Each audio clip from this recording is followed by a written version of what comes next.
was Jesus? We've looked at whether it's right to depict or draw Jesus in different ways and whether that's very accurate and what evidence there may have been from archaeology and history at the time, and then also from things that are said in the Bible. And then we've also looked at what is said in the Bible about Jesus, how it's made up, what the Gospels are, what evidence there is of what Jesus did in the Bible, and also from different historians who were not Christian around at the time, the Roman and the Jewish historians. And today we're going to turn to the meaning of who Jesus was in a lot more detail. So who was he in terms of what he came to do and who he came to be? And you're going to look today at this idea that he was coming as the Jewish Messiah. So I wanted to take a moment to sort of just recap with you a little bit about the Bible again and how this all kind of fits into the bigger picture. It's really important about Christian beliefs to get this bigger picture. So Christians have the Old Testament and the New Testament in the Bible.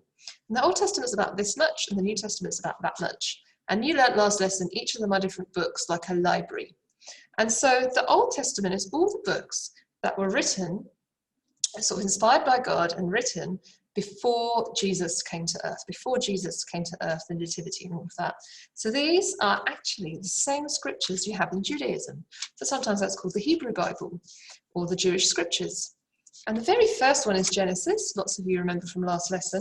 And the first 5 books are also called the Torah: Genesis, Exodus, Leviticus, Numbers, and Deuteronomy. They're the 5 books of Moses, or Musa, you might know him as in Islam. So it starts from here, from Genesis, with the creation of Adam and Eve, and it tells the story of the Israelites and the Jewish people all the way up to about 500 years before Jesus. And the story starts with Adam and Eve in the Garden of Eden, living kind of perfectly without sin and no problems, and then sin appears where they have disobeyed God. And you might know this story of how Eve, in Christianity, the Christian version says that Eve is tempted by the devil to eat an apple, even though God has told her not to have the fruit from that tree in the garden. And Adam then eats it, and because they've sinned and disobeyed from God's instructions, they're cast out of the Garden of Eden, and then they kind of they're sent away. And you'll look at this in more detail next year.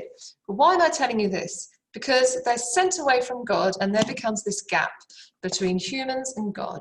This gap, this thing called sin and wrongdoing, gets between humans and God.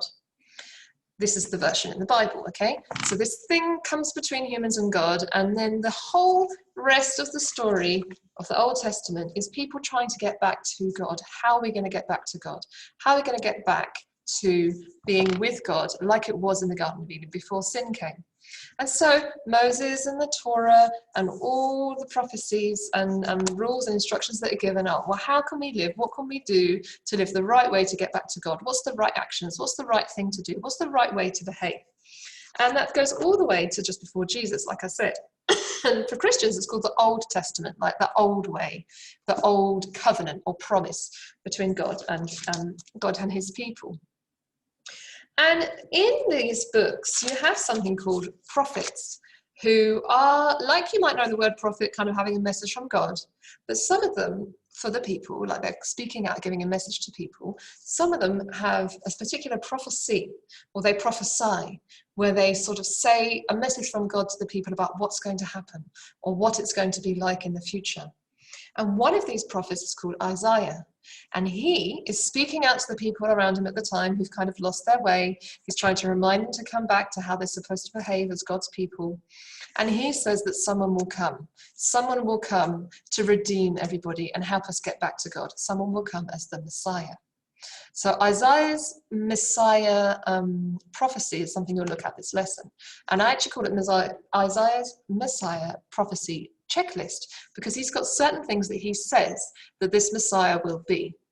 So why is that important? Because that checklist you can then see in the story of the life of Jesus that comes later on from the Gospels and in the New Testament.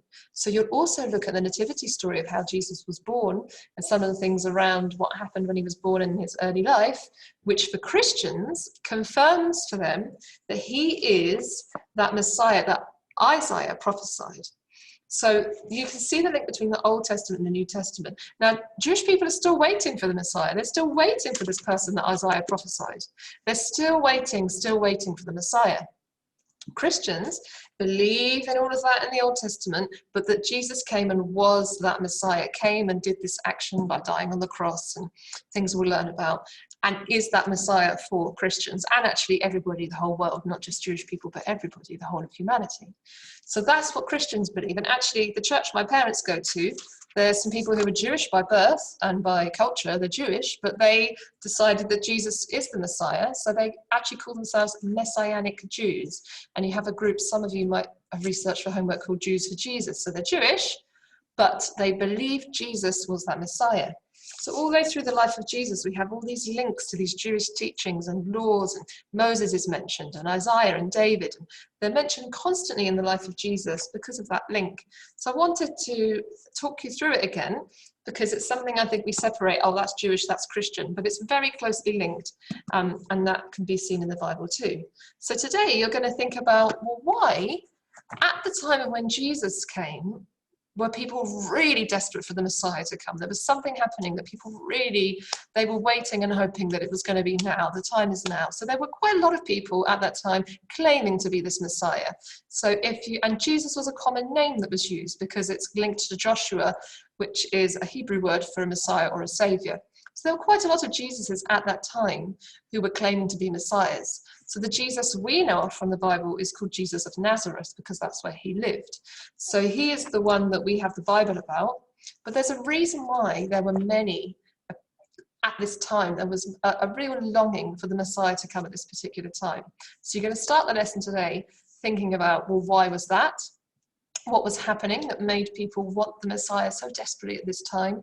And that's when Jesus appears and does what he does. You're also going to look at, well, what was the Messiah supposed to do or be? What was the Isaiah Messiah checklist? And you're going to work out what that is, and then see how you can link that to the life of Jesus and why Christians believe he was this Messiah. Spoiler alert for future lessons, Muslims also believe Jesus is a Messiah, but it might be slightly different.